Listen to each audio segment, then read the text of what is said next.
বাংলাদেশের আজকে সর্বক্ষেত্রে আমরা যখন নাকি আলোচনা করব, দেখব কোথাও কোনো সুন্দর পরিবেশ আমরা দেখছি না, না শিক্ষা খাতে, না চিকিৎসা খাতে, না কোনো এক কথায় উন্নয়ন খাতে, কোনো ক্ষেত্রেই আমরা দুর্নীতি ছাড়া কিছুই দেখছি না।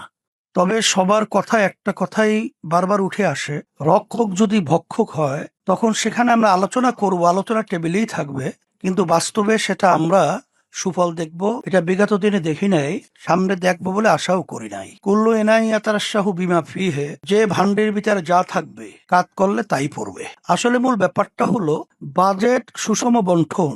বাংলাদেশের জনগণের জন্য যে বাজেট তৈরি করা হয়, যদি প্রতিটা জনগণের সেই দোর গোড়ায় এর সুফল যে না পৌঁছানো যায়, তাহলে আসলে বাজেট যে অর্থ নিয়ে, যে আশা লক্ষ্য উদ্দেশ্য নিয়ে তৈরি করা হয়, তার সুফল আমরা দেখতে পাবো না।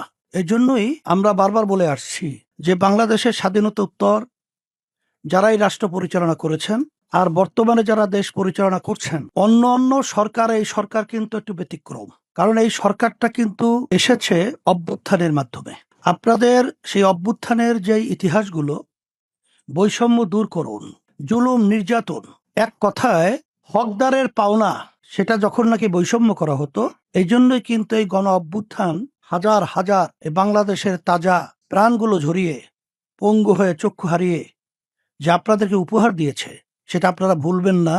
এটা বিশেষ করে আজকে আমরা এই গোলটেবিল বৈঠক থেকে বর্তমান সরকারকে আমরা বিশেষ করে অনুরোধ করছি। আর সাথে সাথে আমরা এটাও বারবার বলে আসছি, আজকেও বলছি, বিশেষ করে সাংবাদিক বন্ধুদেরকে বলবো, এবং যারা যারা বিজ্ঞজন রয়েছেন, যারা বিশেষ করে দেশ নিয়ে চিন্তা করেন, আমরা তাদেরকে বিশেষ করে বলবো, যেই নীতি আদর্শের মাধ্যমে এই দেশ পরিচালিত হয়েছিল, আমরা বারবার বারবার দেখেছি এই নীতি আদর্শের মাধ্যমে আমরা যেটা চিন্তা এবং আশা আকাঙ্ক্ষা আমাদের বাংলাদেশের মানুষের যা ছিল, এখন আছে, আপনারা ওই নীতি আদর্শের বাস্তবায়িত করতে পারেন নাই। এর জন্য আমরা বলেছি যে পরিবর্তনের জন্য শরিয়া মানে ইসলামী নীতি আদর্শ, যতক্ষণ পর্যন্ত এই নীতি আদর্শের মাধ্যমে দেশ পরিচালিত না হবে, আমরা আলোচনা করব ঠিক, কিন্তু এর ফল আমরা সেভাবে পাবো এটা আশা করছি না। এই জন্য আমরা সকলে অনুরোধ করব, আসেন আমরা সবাই এই দেশটাকে ভালোবাসি, আমরা সবাই এক একাকার হয়ে আমরা নীতি আদর্শ শরিয়া ভিত্তিক দেশ পরিচালনার ব্যাপারে আমরা সব আন্তরিক হই, তাহলে সেখানে জবাবদিহিতা থাকবে, আল্লাহর ভয় থাকবে, প্রতিটা দায়িত্বশীল। এখন যারা সরকারে রয়েছেন, আপনারা আমানতদার, আপনাদেরকে আমাদের পক্ষ থেকে দায়িত্ব দিয়েছি। আমানতদারের দায়িত্ব হলো যাদের আমানত রাখা হয় তাদের কাছে সঠিকভাবে পৌঁছানো। কিন্তু দেখা যায় যে আপনারা আমাদের এই অর্থ আপনাদের কাছে আমানত রেখেছি, কিন্তু আপনারা রক্ষক ভক্ষক সেজে বারবার আমাদের দেশকে দুর্নীতিতে চ্যাম্পিয়ন বানিয়েছেন। বাংলাদেশের আজকে সর্বক্ষেত্রে আমরা যখন নাকি আলোচনা করব, দেখব কোথাও কোনো সুন্দর পরিবেশ আমরা দেখছি না, না শিক্ষা খাতে, না চিকিৎসা খাতে, না কোনো এক কথায় উন্নয়ন খাতে, কোনো ক্ষেত্রেই আমরা দুর্নীতি ছাড়া কিছুই দেখছি না। এই জন্য সকলকে ধন্যবাদ জানাবো, আর সরকারকে বলবো যে আপনারা যে বাজেট পেশ করছেন, এখানে ঋণের কথাও আমরা দেখেছি আপনারা আলোচনায় নিয়ে এসেছেন।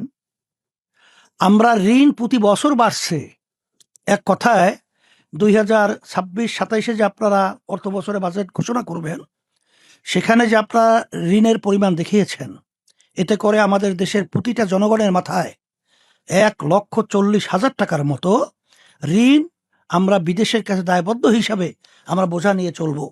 এটা হতে পারে না, এটা আমাদের পরিবর্তন করতে হবে।